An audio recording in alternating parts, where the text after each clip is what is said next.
जय हिंद मेरे प्यारे साथियों। आज हम लेके आए आपके लिए चैप्टर नंबर 4 जिसका नाम है मूविंग चार्जेस एंड मैग्नेटिज्म, यानी गतिमान आवेश और चुंबक से जुड़ा हुआ जैक मॉडल का बहुत ही इंपॉर्टेंट एमसीक्यू। ठीक है, तो बिना समय को बर्बाद किए सीधे स्टार्ट करते हैं और आते हैं हमारा जो पहला सवाल है। और पहला सवाल क्या कह रहा है सर? पहला सवाल कह रहा है magnetic field is not produced by, magnetic field is not produced by, यानी चुंबकीय क्षेत्र जो है सर उसका उत्पादन नहीं होता है। तो आपको बता दें कि मैग्नेटिक फील्ड जो प्रोड्यूस होता है उसके बारे में सबसे पहले हैंस क्रिस्टियन ऑर्स्टेड नाम के साइंटिस्ट ने अपने एक्सपेरिमेंट में समझाया था। किसी भी वायर में अगर जैसे कि आपका जो क्लास 12 का सिलेबस बनाया गया उसमें हम क्या देख पाते हैं कि सबसे पहले हम लोग पढ़ना है इलेक्ट्रोस्टैटिक्स, यानी कि चार्ज एट रेस्ट के बारे में। जब चार्ज रुका हुआ रहता है तो क्या होता है, ठीक है। उसके बाद पढ़ना तो करंट इलेक्ट्रिसिटी, उसमें हम लोग क्या पढ़े थे सर? जब चार्ज मोशन कर लगे, वही चार्ज रुका हुआ है, वही चार्ज जब किसी में वायर में फ्लो करता है, मोशन करता है तो करंट बनाता है। और चैप्टर 4 में क्या पढ़े हम लोग कि जब वही आसपास में जब चार्ज मोशन करेगा तो अपने आसपास में मैग्नेटिक फील्ड क्रिएट करेगा। तो कह रहे हैं सर मैग्नेटिक फील्ड कब होता है? जब चार्ज मोशन करता है। Sir charge motion uniform motion भी कर सकता है, सही है। चार्ज रेस्ट में रहेगा, बिल्कुल गलत है। एक्सेलरेट करेगा मतलब उसका चार्ज का वेलोसिटी बढ़ेगा, या डी एक्सेलरेट करेगा तो चार्ज का वेलोसिटी उसका घटेगा। कुछ भी करेगा वो तो गति में ना रहेगा। या तो एक समान रूप से गति करे, चाहे त्वरित हो चाहे मंदित हो, चाहे उसका स्पीड बढ़े चाहे घटे, चार्ज के फ्लो से ही, चार्ज के चेंज से ही, यानी पर यूनिट टाइम जो चार्ज फ्लो करता है उसी को हम लोग धारा या करंट कहते हैं। यानी कि चार्ज एट रेस्ट जब रहेगा तो मैग्नेटिक फील्ड जो है नॉट प्रोड्यूस, नहीं उत्पन्न होगा, ठीक है ना। यानी उसका उत्पादन कब नहीं होगा? जब विराम अवस्था में रहेगा तब नहीं होगा, और जब भी गति करेगा तो उसका जो है चुंबकीय क्षेत्र का उत्पादन होगा। ठीक है, चलो सवाल नंबर 2 क्या कह रहा है? इसमें ना 35 सवाल है इस चैप्टर में और हम लोग को थोड़ा जल्दी करना होगा। और देखिए ध्यान से, a current carrying coil acts as magnetic dipole.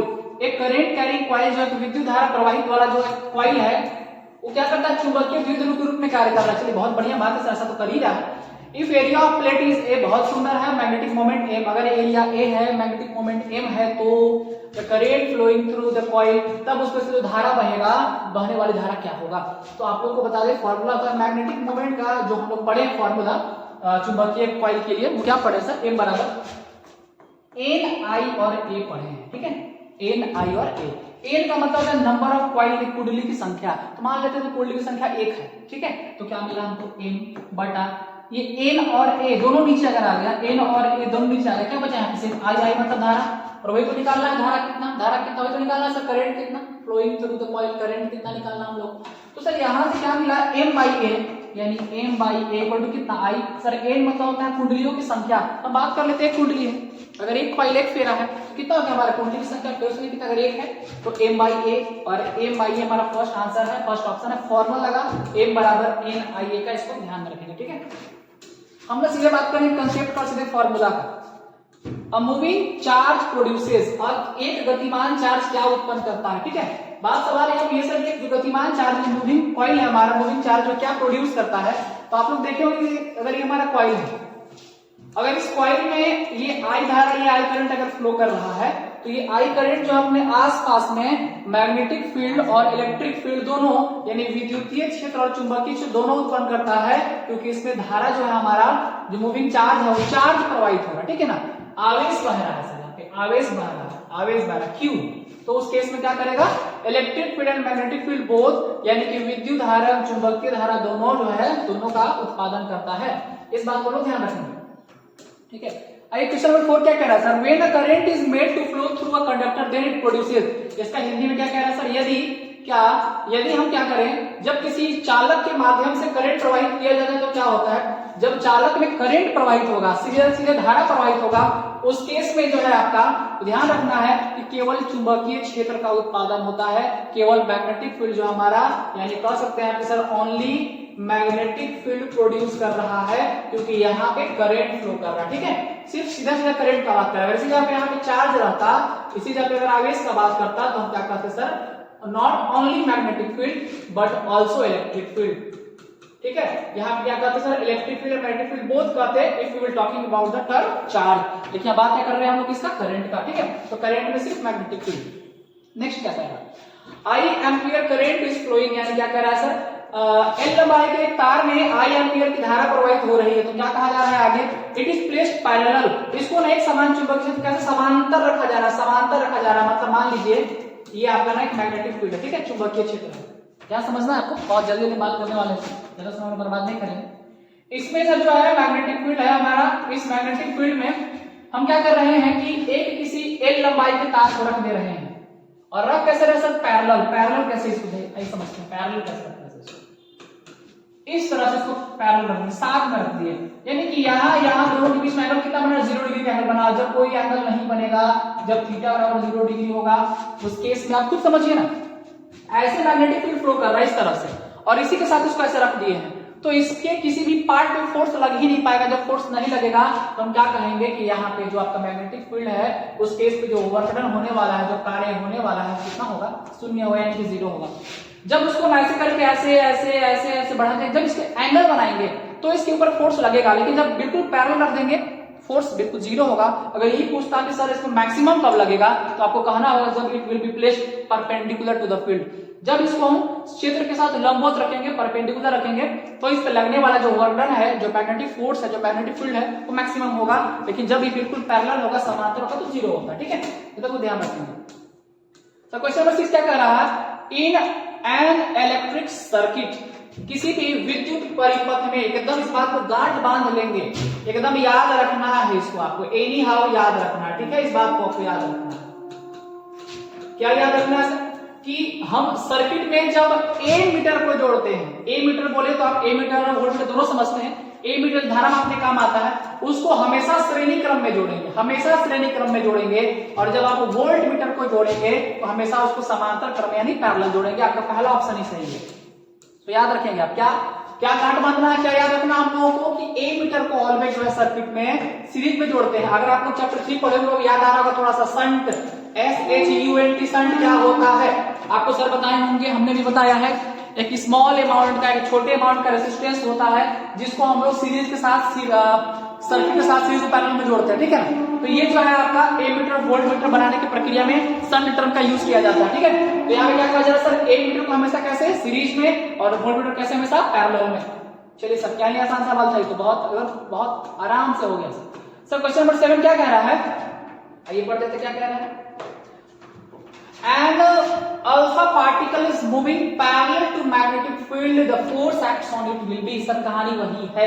अगर पैरेलल हो अल्फा पार्टिकल हो बीटा पार्टिकल, अगर बात पैरेलल का रहा है ना, तो पैरेलल में ना जब फील्ड के साथ ऐसे फील्ड है, साथ ऐसे देसी के ऊपर सुता दीजिए, ऐसे हो गया पैरेलल। अपने इस पे फोर्स नहीं लग पा रहा है, जब फोर्स नहीं लगेगा उस केस में तो क्या कहेंगे, फोर्स कितना होगा, 0 होगा, यानी इस पे भी जो आपका आंसर है वो क्या होने वाला है, 0, ठीक है। ऐसे क्या हम बोलेंगे इसमें 0, यानी क्वेश्चन नंबर 7 का सर क्या हो गया यहाँ पर, जब इसको हम समांतर रखेंगे, किसी अल्फा कण चुंबकीय क्षेत्र के समांतर चला रहा है, अगर उसी पर लगेगा, उस पर लगने वाला बल कैसा होगा, उस पर लगने वाला बल आपका ना 1 न्यूटन होगा, ना 2 न्यूटन होगा, ना 3 न्यूटन होगा, कैसा होगा, 0 होगा, 0 होगा। इस बात को हम लोग को समझना, 0 होगा, ठीक है। अब आइए क्वेश्चन नंबर 4 का बात करते हैं, सॉरी 8 का बात करते हैं हम लोग, 7 के बाद 8 का। एक आवेश जो है, कहां गया, हाँ, a charged particle is moving in a uniform magnetic field, it will experience maximum force when, अभी आपको जस्ट कौन समझाए थे, जब किसी चार्ज पार्टिकल को जो है, यानी जब किसी एक आवेशित कण को आप चुंबकीय क्षेत्र में रख देते हैं और गति करेगा, तो अधिकतम बल कब अनुभव करेगा, जब पैरेलल रहेगा ना, जैसे सूत्र रहेगा ना, उसके ऊपर ऐसे लेटर रहेगा, तो जो मैक्सिमम फोर्स है 0 अनुभव करेगा। जैसे से इसका एंगल में बढ़ाएंगे ना, ऐसे 30 डिग्री से 60 डिग्री, तो जैसे जैसे इसका एंगल चेंज करेगा ना, वो फोर्स फील करना स्टार्ट कर देगा, और जब इधर सीधा ऐसे सोजे सोजे खड़ा रहेगा ना, इसे 90 डिग्री पर, तो उस केस में ज्यादा से ज्यादा टकराएगा, ज्यादा जब इसमें मैग्नेटिक फील्ड टकराएगा, ज्यादा फोर्स फील करेगा, यानी कह सकते हैं क्या, इट विल मूव पैरेलल, ना ही बिल्कुल गलत बात, it will move perpendicular to the magnetic field, सही आंसर है। यानी जब आप क्या करेंगे, यह चुंबकीय क्षेत्र के लंबवत गति करेगा, जब लंबवत गति करेगा, 90 डिग्री पे गति करेगा, परपेंडिकुलरली गति करेगा, मोशन करेगा, उस केस में ये ज्यादा फोर्स अनुभव करेगा, फील करेगा, ठीक है। क्वेश्चन नंबर 9 क्या कह रहा है सर, 9 क्या कह रहा है, रेजिस्टेंस ऑफ गैल्वेनोमीटर, याद रखेंगे बात को फिर से बढ़िया से। जब हम बात करेंगे रेजिस्टेंस का गैल्वेनोमीटर के लिए, एमीटर के लिए, वोल्ट मीटर के लिए, आपको बता दें वोल्ट मीटर का रेजिस्टेंस सबसे ज्यादा होता है और एमीटर का रेजिस्टेंस सबसे कम होता है। फिर से एक बार, वोल्ट मीटर का रेजिस्टेंस सबसे ज्यादा, एमीटर का रेजिस्टेंस सबसे कम, और बीच में आ रहा है गैल्वेनोमीटर, उसका जो होता है दोनों के बीच में होता है, यानी वोल्ट मीटर का रेजिस्टेंस सबसे ज्यादा, क्योंकि वो पैरेलल कनेक्ट होता है। ए मीटर का रेजिस्टेंस सबसे कम क्यों? क्योंकि वो सीरीज में कनेक्ट होता है, तो वोल्ट मीटर का सबसे ज्यादा, उससे कम गैल्वेनोमीटर, उससे कम ए मीटर, यानी ऑप्शन नंबर सी आपका यहाँ पे सही है। ऑप्शन नंबर सी आपका यहाँ पे सही है, देख सकते हैं। सबसे ज्यादा रेजिस्टेंस किसका? वोल्ट मीटर का, फिर गैल्वेनोमीटर का और फिर ए मीटर का। ठीक है, आइए क्वेश्चन नंबर 10 की तरफ बढ़ते हैं। Which of the following statement is incorrect? कौन सा इनकरेक्ट है? करेक्ट नहीं, इनकरेक्ट है, याद रखेंगे आप। तो ऑप्शन नंबर बी शुरू कर रहे हैं पहले। Resistance of ideal ammeter is 0, सही है। अगर आइडियल एमीटर है मतलब एकदम आपका जो बहुत बढ़िया एमीटर है, आदर्श एमीटर है, तो उसके प्रतिरोध शून्य होता है, प्रतिरोध नहीं होता सर। तीनों पॉइंट ना सही है, लेकिन resistance of ideal ammeter is infinite, पहला ही पॉइंट गलत है। क्यों? क्योंकि इनफाइनाइट रेसिस्टेंस उसमें नहीं होता, क्योंकि आइडियल बन भी नहीं करेगा वो। आइडियल छात्र कब होता है? जिसमें एक उसमें जो है उस विद्यार्थी में, उस छात्र में भी कमी ना हो, सारा का सारा उसमें पॉजिटिव बात हो, सारा का सारा उसमें एक आदर्श विद्यार्थी वाला बात होगा, तो आदर्श विद्यार्थी कहलाएगा। लेकिन यहाँ पे कह रहा है कि सर आदर्श कब कहलाता है? तबे कहलाएगा जब उसमें रोके वाला रेसिस्टेंस जो है वो इनफाइनाइट हो। बात बिल्कुल गलत है, यानी क्वेश्चन नंबर 10 का जो आंसर है ए है। एक क्योंकि पूछा है इसमें स्टेटमेंट नॉट इनकरेक्ट कौन सा है, तो इनकरेक्ट पहला वाला। ठीक है sir, question number 11 question number क्या है हमारा? क्वेश्चन नंबर 11, हाँ क्या? Magnetic effect of electric current was discovered by. Magnetic effect जो है उसके बारे में सबसे पहले किसने जो है वो डिस्कवर किया था, यानी कि विद्युत धारा का चुंबकीय प्रभाव के बारे में किसने बताया था? आप लोगों को बताया गया था कि सबसे पहले हैंस क्रिश्चियन ऑर्स्टेड, जिसका शॉर्ट नेम यहाँ ऑर्स्टेड लिखा गया है, उनके द्वारा जो है वो मैग्नेटिक इफेक्ट के बारे में सबसे पहले बताया गया। ठीक है सर, क्वेश्चन नंबर 12 तो न्यूमेरिकल लग रहा है, कैसे सॉल्व किया जाएगा इसे? आइए, न्यूमेरिकल में तो मजा आता है बाबू, बाकी चीज तो ऐसे ही है। अब proton इंटर्स uniform magnetic field of 5 Tesla. एक प्रोटॉन 5 टेस्ला के एक समान चुंबकीय क्षेत्र में, चुंबकीय क्षेत्र कितना का है? 5 टेस्ला। आपको पढ़े बाबू चुंबकीय क्षेत्र बोले तो मैग्नेटिक फील्ड को 20 से डिनोट करते हैं सर। हमारे बहुत सारे विद्यार्थी जो हिंदी माध्यम के, हिंदी मीडियम के हैं, तो हमसे बड़ा गुस्साए हुए रहते हैं, सर आप तो हिंदी बतेबे नहीं करते हैं, हिंदी में सर लिखा कीजिए, हिंदी में समझाया कीजिए। और वो हिंदी में ही है, आप थोड़ा सा ट्राई करेंगे कुछ नहीं है, बहुत आसान रहता है। न्यूमेरिकल में क्या हिंदी इंग्लिश। आइए, और क्या रहा? क्या वेलोसिटी कितना कह रहा है? वेलोसिटी बोले तो v कितना? 4 × 10⁻7 मीटर पर सेकंड। और क्या कह रहा है? Right angle sir, right angle पर थीटा बराबर कितना डिग्री सर? 90 डिग्री। चलिए बहुत बढ़िया। और क्या कह रहा है? The magnetic force acting on proton, magnetic force F निकालना है सर। चार्ज दिया हुआ है कितना? चार्ज यानी Q दिया हुआ है, Q बोले तो कितना दिया हुआ है सर? 1.6 × 10⁻⁻90। आपको F निकालना है। F निकालने का आपको फॉर्मूला एक ही फॉर्मूला बता रहे, एकदम आसान है, हुआ Q V B sin theta, Q V B sin theta, F बराबर Q V B sin theta. ये फॉर्मूला पढ़ो किए होंगे, ये नया बात नहीं बता रहे हैं आपको।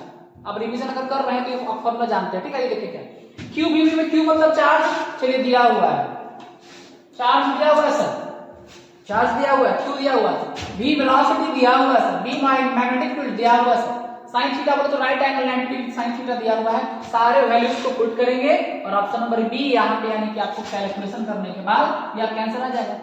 सर यो कर दीजिए सर, गुना भाग कैसे करते? गुना भाग तब करिए सकते ना, समय लग जाएगा ज्यादा। हम बता रहे हैं ना Q V B वैल्यू बताइए, गुना करना आंसर आ जाएगा, इसमें कुछ है ही नहीं है, एकदम आसान है। ठीक है, हो गया। क्वेश्चन नंबर 13 में ये टू लॉन्ग पैरेलल वायर्स, दो पैरेलल वायर का बात हो रहा है, दो समांतर वायर का बात हो रहा है। इसमें करंट 1 एम्पीयर, यानी कि बोले तो I1 और I2 दोनों दिया हुआ कितना? 1 एम्पीयर, 1 एम्पीयर क्वेश्चन दिया हुआ 1 एम्पीयर। ठीक है, आगे और प्लेस से दोनों के बीच का डिस्टेंस दिया हुआ है D बराबर कितना? 1 मीटर। दोनों के बीच का डिस्टेंस, दो पैरेलल वायर का डिस्टेंस दिया हुआ है। द फोर्स निकालना है, F निकालना है। F का फार्मूला पढ़ेंगे आप μ1 I1 I2 by 2 pi r या 2 pi d फॉर्मूला पढ़े हैं कब? ये इंपॉर्टेंट डेरिवेशन भी है इसका। वे force between two parallel current carrying wires, दो करंट कैरिंग वायर, दो धारावाही जो है आपका वो चालक जो समांतर रखा हुआ उसके बीच में फोर्स निकालने का, फोर्स का क्या फॉर्मूला होता है? Mu naught I1 × 2 pi r। Mu naught का वैल्यू होता है सर 4 pi × 10⁻⁷। I1 at 1 है तो 1 हो गया, by 2 pi और into r यानी दोनों के बीच का डिस्टेंस कितना है? 1 हो गया। तो 2 pi से कितना बार 2 बार कट जाएगा, तो 2 × 10⁻⁷ F का वैल्यू हो गया। और कितना है? 2 × पहला ही ऑप्शन है 2 × 10⁻⁷। आंसर हो गया। क्वेश्चन नंबर 30 एकदम आसान है, एकदम हलवा। कैसे? A बराबर mu naught I1 I2 by 2 pi D या 2 पाई आर, जो दोनों का सेपरेशन लेंगे वही इसका फॉर्मूला है। देखिए कुछ नहीं करना है, सॉल्व हो गया। बस ये मेन है, इसी बैठेगी आराम से करना है। ठीक है, अगला सवाल 14 नंबर, लॉरेंज फोर्स का नाम सुने हैं ना। लॉरेंज फोर्स क्या होता है? दोनों फोर्स का जो जोड़ होता है, दोनों फोर्स का जो योग होता है, कौन सा कौन? इलेक्ट्रिक फोर्स और मैग्नेटिक फोर्स। इलेक्ट्रिक फोर्स बोलो तो QE और मैग्नेटिक फोर्स बोलो तो QVB, दोनों के सम को लॉरेंज फोर्स कहते हैं। और इस फॉर्मूला में हमको दोनों दिख रहा है, यहाँ पे Q गुना E करेंगे तो QE भी दिख रहा है और Q गुना VB QVB दिख रहा है, क्योंकि Q को कॉमन ले लिया है। तो हमारा जो लॉरेंज फोर्स का एक्सप्रेशन वो है क्वेश्चन नंबर 14 का ऑप्शन नंबर सी सही है। ठीक है, अगला सवाल, धारावाही तार से आर दूरी पर जो है बिंदु चुंबकीय क्षेत्र समानुपाती होता है। समानुपाती तो 1/r का होता है, 1/r का होता है। इसका ऑप्शन नंबर सी सही है। ठीक है, ऑप्शन नंबर डी यहाँ पे दिया हुआ है, आप कंफ्यूज ना हो। और क्योंकि मेरे हिसाब से जो है ऑप्शन नंबर सी इसका 1/r यानी कि डिस्टेंस का इन्वर्सली प्रोपोर्शनल होता है, तो इसका आंसर सी नंबर ऑप्शन सही होना चाहिए। ठीक है, बाकी आप इसको थ्रू आउट कर लेंगे, देख लेंगे। मेरे हिसाब से ऑप्शन नंबर सी सही है इसका। अब सवाल है क्वेश्चन नंबर 16 का। क्वेश्चन नंबर 16 क्या कह रहा है, ध्यान से देखेंगे। Which of the following equations represent Biot-Savart law? क्या आपको Biot-Savart law याद है? ध्यान समझना, क्या आपको Biot-Savart law याद है? Biot-Savart law जो है आपको चैप्टर 4 के स्टार्टिंग में ही पढ़ना है। और Biot-Savart law का कहना था क्या था, याद रखेंगे आप कि किसी भी, याद रखेंगे क्या याद रखेंगे, जो बता रहे हो याद रखेंगे। अगर मान लीजिए करंट कैरिंग वायर है, इससे r दूरी पर यहाँ पे पॉइंट P है और यहाँ मैग्नेटिक फील्ड निकालना है, तो मैग्नेटिक फील्ड जो है चार बातों पर डिपेंड करता है। पहला कौन सा? dB proportional to I, dB proportional to dl, dB proportional to sin theta और dB proportional to 1/r square। और चारों को मिला के मिलता है dB equals to, जब यहां से प्रोपोर्शनलिटी हटाते हैं तो constant KI/L sin theta by r square, यही एक्सप्रेशन है आपका बायोट-सावर्ट लॉ का। और यहाँ जो है ऑप्शन नंबर डी में k का जगह पर k का वैल्यू कितना V0/4 में बिठा दिया है, I भी है, dl भी है और ये r स्क्वायर है क्योंकि वेक्टर फॉर्म में रिप्रेजेंट किया गया है। तो ये इसका सही एक्सप्रेशन है। एक्सप्रेशन नंबर डी वो है V0/4 पाई, ये हो गया किसका वैल्यू k का हो गया, I dl sin theta by r square. Sine theta कहां गया सर? साइन थीटा चला गया वेक्टर में। वेक्टर मतलब डायरेक्शन को रिप्रेजेंट कर रहा है ना, दिशा को दिखा रहा है। इसमें तो बहुत सारे डायमेंशन सवाल किया गया है और आप उस डायमेंशन को याद कर लीजिए, क्योंकि आप उसको देखेंगे भी समझेंगे भी और उसको भूलने का डर ज्यादा होता है, क्योंकि डायमेंशन आपको पता ही है बेसिकली M, L, T और A चार टर्म का यूज हो रहा है। तो पारगम्यता का जो V में सूत्र है हमारा, उसका ऑप्शन नंबर ए सही है, वो है MLT स्क्वायर इनवर्स और A स्क्वायर इनवर्स। ठीक है, इसका सही आंसर है। बढ़ रहे हैं आगे से। ठीक है, 18 नंबर क्या कह रहा है? If the number of turns, यानी कि यदि गतिमान कुंडली गैल्वेनोमीटर में घुमावों की संख्या बढ़ा दी जाए तो इसकी संवेदनशीलता क्या हो जाएगी? तो यानी कि जब नंबर ऑफ टर्न को बढ़ा देते हैं तो इसका सेंसिटिविटी क्या हो जाता है? इसका सेंसिटिविटी जो है NIA, नंबर ऑफ टर्न को बढ़ाने से जो है इसका सेंसिटिविटी वो बढ़ जाता है, वो इंक्रीज कर जाता है। ठीक है, क्वेश्चन नंबर 19 सर बहुत आसान सवाल पूछा गया है अभी तक, बहुत इजी सवाल है इधर। Unit of magnetic field is, unit of magnetic field क्या होता है? मैग्नेटिक फील्ड का मात्रक क्या है? वेबर पर मीटर स्क्वायर। इसी को तो टेस्ला कहते हैं, इसी को तो टेस्ला कहते हैं। ठीक है, टेस्ला होता है या वेबर पर मीटर स्क्वायर होता है। ठीक है, according two ampere circuital law, ampere का जो परिपथीय नियम वो क्या कहता है? वो कहता है B डॉट dl और B डॉट इनटू I, जो इंटीग्रल मल्टीपल होता है मैग्नेटिक फील्ड का, वो म्यू नॉट टाइम्स किसका होता है? तो करंट यानी कि I का, यानी B डॉट dl बराबर म्यू नॉट इनटू I, यही आपका एम्पियर सर्किटल लॉ। ठीक है, 21 नंबर क्या है? 21 जब एक मीटर को शंट किया जाता है, अभी तो आपको समझाया कि हम शंट का मतलब क्या होता है? शंट का मतलब होता है आपका उसको पैरेलल में जोड़ देना। एक स्मॉल रेजिस्टेंस को जब एक मीटर के साथ पैरेलल में जोड़ देते हैं तो उसमें होता क्या सर? जैसे शंट करते हैं तो उसका जो रेंज है वो बढ़ जाता है, यानी उसका जो है मेजरिंग रेंज क्या हो जाएगा कि इंक्रीज कर जाएगा, ज्यादा हो जाता है। ठीक है, शंट करने के बाद उसको, यानी कि रेजिस्टेंस को पैरेलल जोड़ने के बाद। An electron enters perpendicular to the uniform magnetic field, the path of electron will be circular हो जाएगा। क्यों? क्योंकि वह जो है वेलोसिटी पे भी और मैग्नेटिक फील्ड पे भी दोनों पे परपेंडिकुलरली फोर्स लगाएगा, परपेंडिकुलर डायरेक्शन में फोर्स लगाएगा। इसलिए जैसे ही इलेक्ट्रॉन एंटर करता है मैग्नेटिक फील्ड में, उसका जो पाथ है वो गोला घूमने लगता है, सर्कुलर घूमने लगता है। ठीक है, इसको याद रखेंगे। अगला फिर से क्या है? Dimension of magnetic field, magnetic field का डायमेंशन क्या होता है सब याद रखिए, डायमेंशन जितना भी है m होता है t का पावर -2 a का पावर -1, ये तो यहाँ पे 0 ही है, यही आपका डायमेंशन है मैग्नेटिक फील्ड का।